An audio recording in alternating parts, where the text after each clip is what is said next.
Previously, we have discussed how to create a power series for a given function. Next, we will discuss how to, or rather, what can be done when more than one power series are present. So we'll discuss how to combine two or more power series. And the setup is the following. So we will be given two power series. So let's call them power series A and power series B. And we can have them centered anywhere, but it makes sense to combine the power series centered at the same point. And let's say each of these power series converges to a function, not necessarily the same, of course. And all of that happens on the interval of convergence. So for the f function, it will be some interval, and for the other function, it will be some other interval. So we have two relations like this, and there is a theorem that says that if this is the case, then the following is going to be true. So we can take this power series and we can add them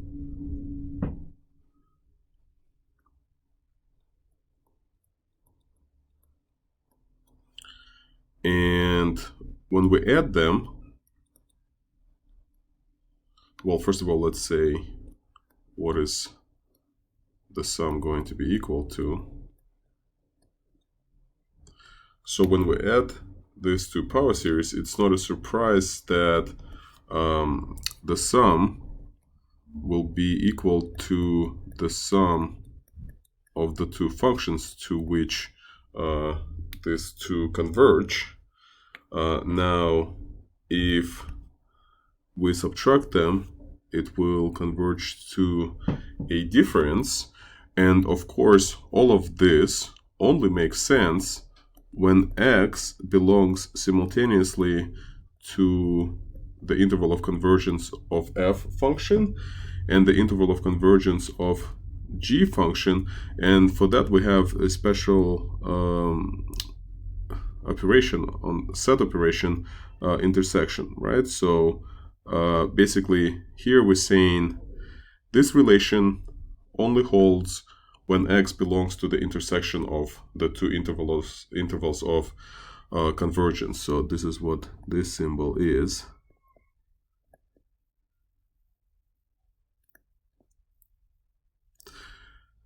But the left-hand side of this relation can be simplified and rewritten like this. So basically, we can add, or rather, it does make sense to add and subtract power series, we say term by term. So, and the result is predictable if we know what each of those power series converges to. So this is kind of the statement that we are going to work with first in this lecture. So let's do an example. And for example, let's find the first 5 non-zero terms of the following expression. So we're going to have a power series like this. and a power series like this.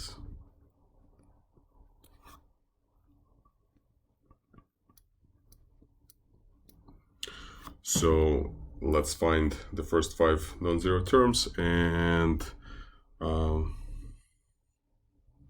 let's find what does this power series converges to. So first we're going to combine these two power series.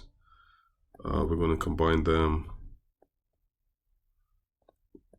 term by term. So that means first I'm going to write out the general nth term with x to the power n explicitly written out.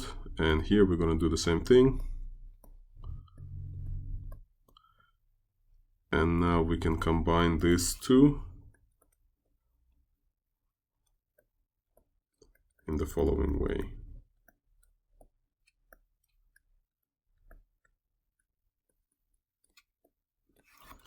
And let's write out the first 5 non-zero terms. It will be when n is equal to 0, we have 2.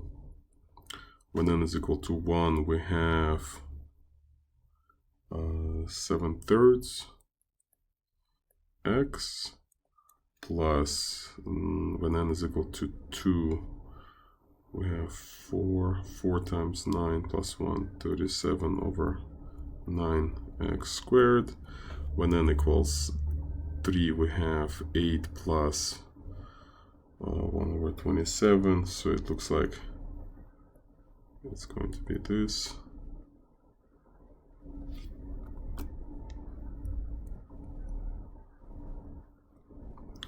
And finally, the last one, if the math is right, it will be something like this.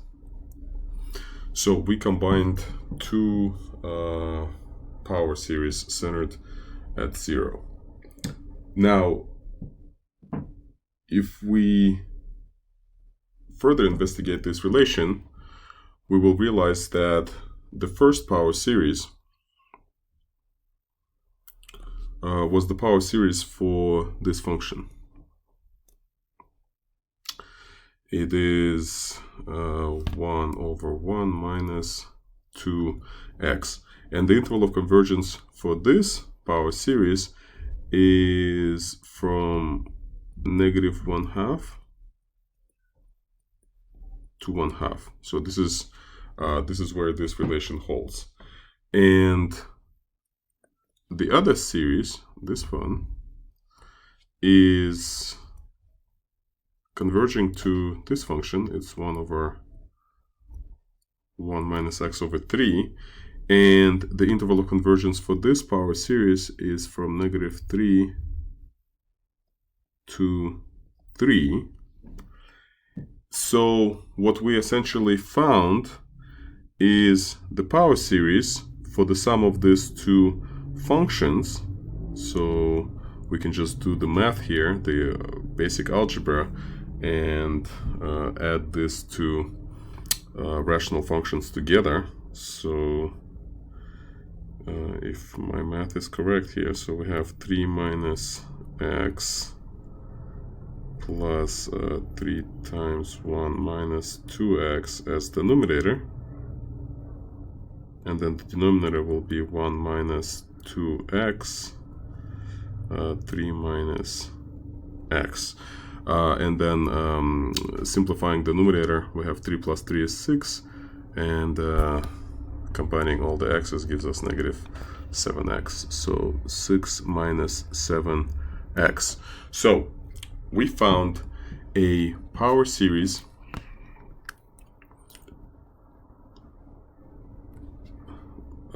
representation of this function. So this is the function. This is the first 5 terms of its power series representation. And all of this is true on the interval of convergence, which is the intersection of the original two intervals of convergence, which are written right there at the bottom. So the interval of convergence for the new power series is, since they are nested, we just take the smallest one. So it is this. So by combining two power series, we discovered a new relation, which is something that we didn't know before. It's absolutely non-trivial that the power series of this function is this. Well, these are the first 5 terms of it, and this is the general formula. So something non-trivial we were able to figure out by using the idea of combining power series. So using this experience, let's find the first 5 non-zero terms for a power function, for a function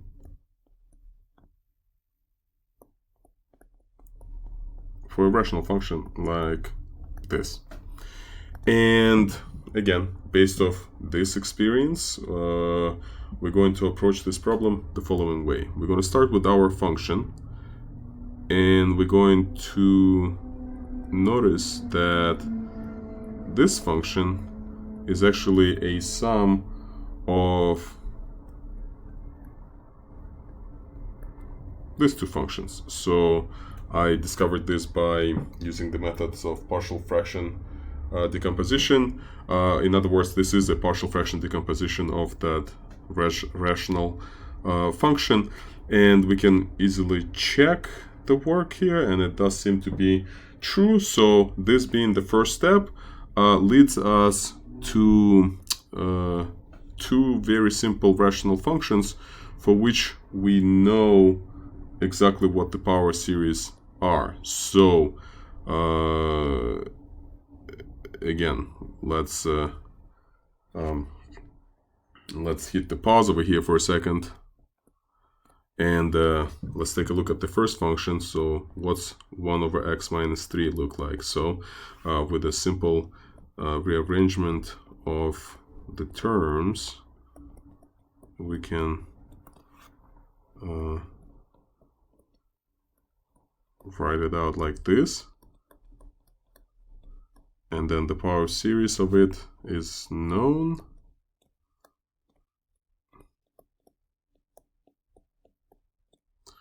And if we put it all together, we have x to the n over 3 to the power n plus 1, and we have a negative sign in the front. So this is the power series for this function. Now we can do something very similarly for this function. It's even easier than that.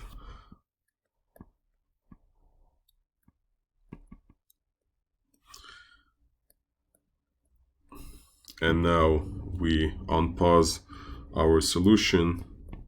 So let's hit the play button again here, and we continue. So this was the pause, this is the play, and we're continuing with the solution. So we take our first power series,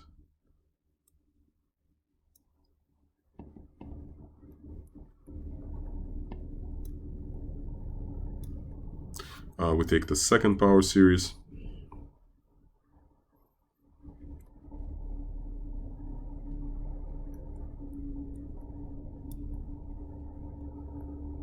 and we add them together term by term.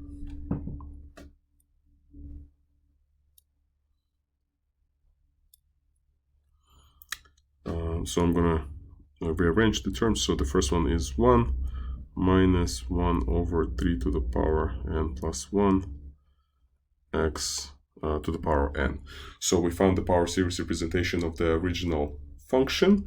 If we had to write the first 5 terms, there would be,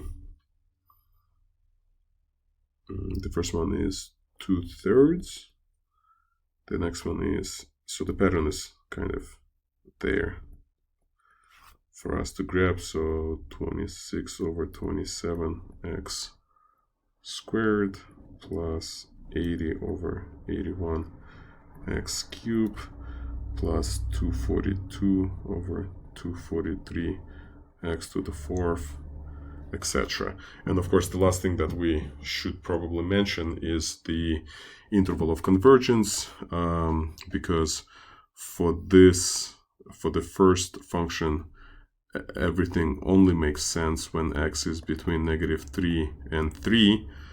For the second one, it only makes sense when x is between -1 and 1, and therefore the sum, or in this case the difference of the two, is equal to this power series on where those two intervals intersect. But again, since they are nested, it's just the interval, the smallest one. So the answer to the question, what is the power series representation of this function, is right here.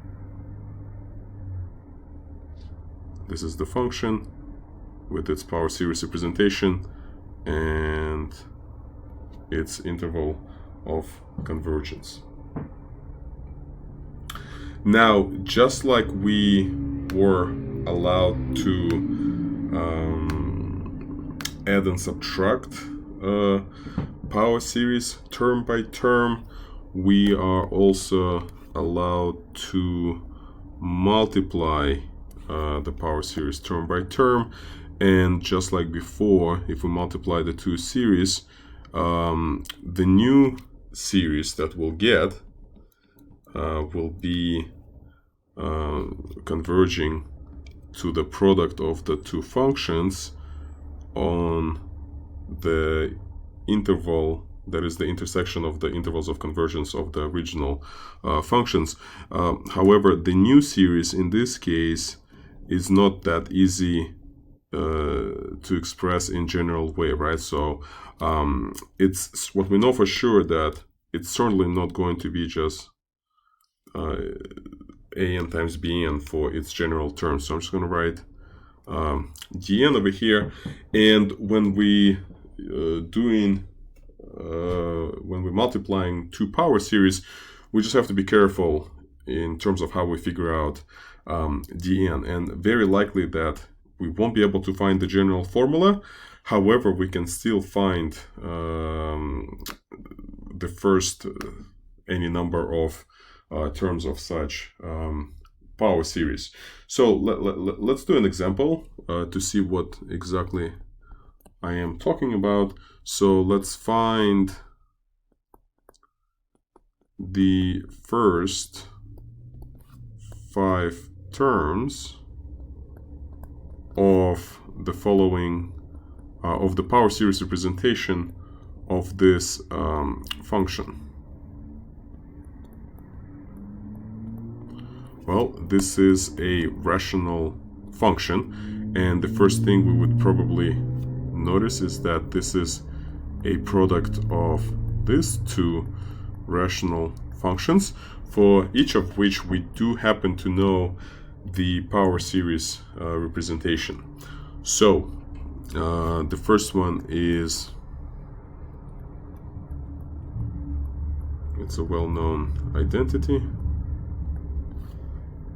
Let's also remember that we need to track the interval of convergence as well, so we can identify the interval of convergence for the new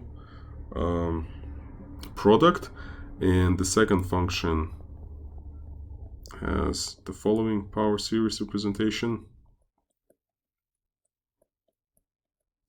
We've seen this before, hopefully, and I'm just gonna write it once again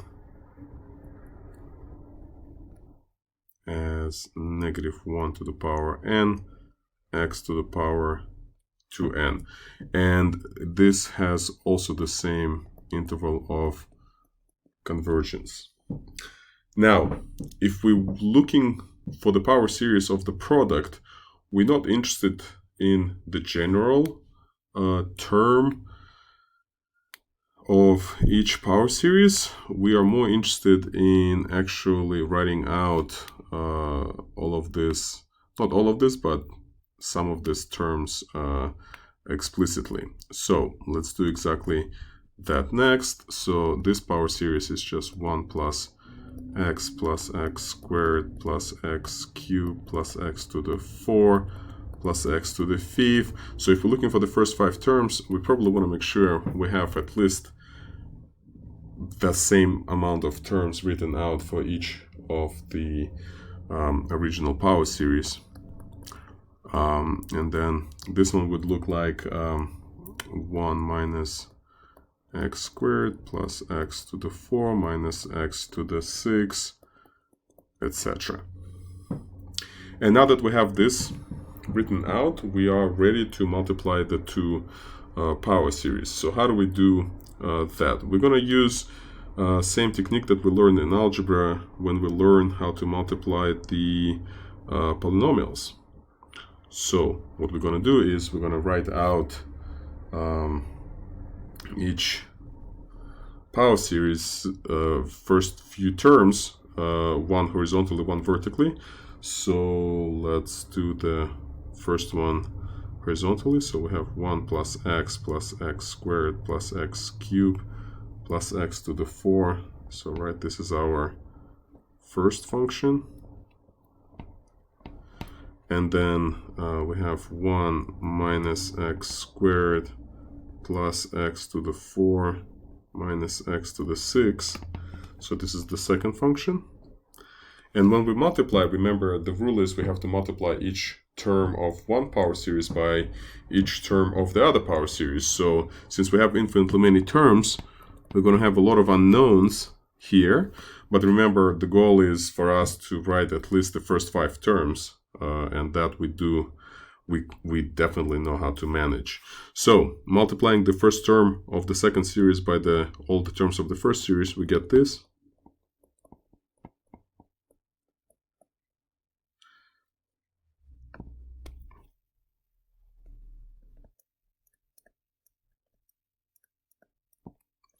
And there will be many more. But since we're only looking for the first 5 terms, we are just going to cut our computations as soon as we reach x to the power 5. All right, so here we have negative x squared, negative x cubed. So again, I'm just multiplying this by this to get my negative x cubed. And then I'm going to multiply negative x squared by x squared to get negative x to the 4, and so on. So I reached my x to the 5th, and I'm done. Now let's multiply x to the 4th, so we get x to the 4th plus x to the 5th, and the next one is x to the 6th, so we are done over here. And the last one here will be negative x to the 6th, which is already too much. So all other terms after this will be with power greater than 5, so we are not interested in them.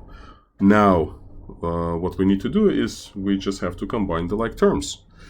So we got 1. So I'm going to be writing answer out right here, 1. We got 1x. We cancel all the x squares, so there are no x squares. We can write 0 x squares. We have cancelled, looks like x cubes are also cancelled, so we don't have any x cubes. Let's count x to the 4th. So this x to the 4 cancel this x to the 4, but we still have this one, so we do have 1 x to the 4. We have x to the 5th. 2 of them cancel, 1 stays, so we have plus x to the 5th. And we wrote like 6, but usually in the task you'll see this word non-zero. So if we're looking for the for the first 5 non-zero terms, that means this don't count because they are zeros, right? And we just have to find one more. In this case, going actually up to the power, I would suspect that there is no x to the 6. X to the 6 will be cancelled. So if I were to just speculate and avoid doing all the work, I would say that the fifth one will be x to the 8 is the one that doesn't cancel. So here we're just gonna go with this instead of redoing all the computations. Of course, there are infinitely many more terms, and the last thing that we have to answer here is to identify the interval of convergence, which is the intersection of these two intervals. Since they are both the same, the intersection of them is also the same, I guess. So what we did in this problem is we were given the original function for which we found the first 5 terms of its power series representation, and we identified the interval of convergence, meaning we found the interval on which all of these relations hold. And let's do one more exercise. Let's find the power series representation of this function in, let me just add another 2 over here, in 2 different ways. Or maybe even 3 different ways. Let's just play with it. One way we can find the power series representation of this function is by doing, like, just by using the pattern that we discovered earlier, and we can quickly learn that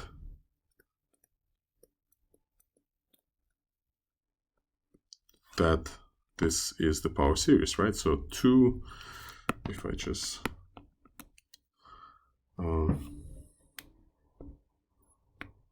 combine everything, so if we just write this as a sum, we have 2x to the power 2n, n goes from 0 to infinity, and the first 5 terms would look like this: 2 plus 2x squared plus 2x to the 4th. I think I want to write the first 5 terms. We get the pattern here. So this is one way to find the power series of this function. Alternatively, what we can do is we can notice that 1 minus x squared can be factored into 1 minus x, 1 plus x, and therefore the original function can be written as a product of these 2 functions.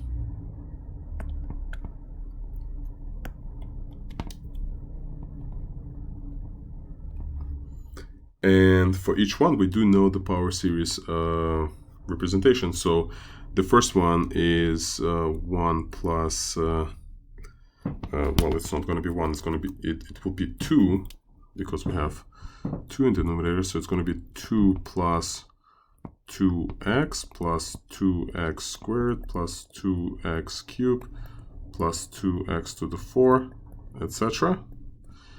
And the second one will be, let me make myself a little bit more room here. And the second one will be the alternating series, 1 minus x plus x squared minus x cubed plus x to the 4 minus, and so on. So let's multiply these 2. Let's put 2 plus 2x plus 2x squared plus 2x cubed, and I mean, we don't need to write too much to see the pattern. And here we have 1 minus x plus x squared minus x cubed, etc.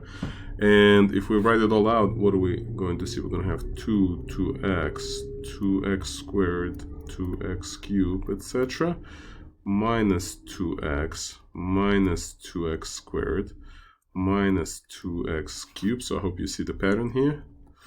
Here we're going to have 2x squared plus 2x cubed plus 2x to the 4, etc. And then here we're going to have minus 2x cubed minus 2x to the 4, etc. And when we combine all of this like terms, what are we going to have? We're going to have 2. Then this negative 2x and 2x cancel. Then we have this 2x squared, this negative 2x squared cancel, and then we have 2x squared. And then this will cancel with this, will cancel with this, will cancel with this. And as you may guess, the next one we're going to have is 2x to the power 4. So as you can see, we are getting exactly the same pattern as we got earlier. Isn't that nice?